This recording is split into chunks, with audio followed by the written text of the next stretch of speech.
No aircon ug no face mask policy gipatuman si Cebu Provincial Police Office isip preventive measures batok sa COVID-19.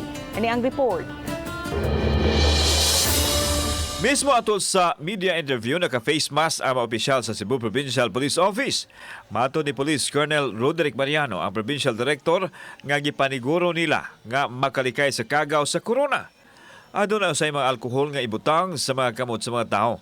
Gibawal na usab ang pagsulod sa mga tao sa ilang buhatan kung walay face mask. In following the protocols na binigay ng ating provincial government as well as ng ating regional headquarters, headed by our Regional Director, Police Brigadier General Albert Ignatius Pero, isa ito sa mga pag-iingat na ginagawa ngayon ng kapulisan natin, lalong-lalo na sa Cebu Police Provincial Office na magkaroon ng social distancing as well as yung ating pag-disinfect ng lahat ng ating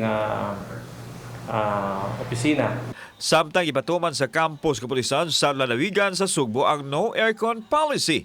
Si Colonel Mariano mao'y nangunay pagpangabli sa mga bintana sa CPPO. Usa kini ka preventive measures sa COVID-19. Ang polisiya ay patuman sa tanang mga istasyonan sa kapulisan sa kalangsuran. Sa mga meetings namin, we have yung social distancing din natin, lalo-lalo na as far as sa mga pag pinapatawag natin yung mga COPs.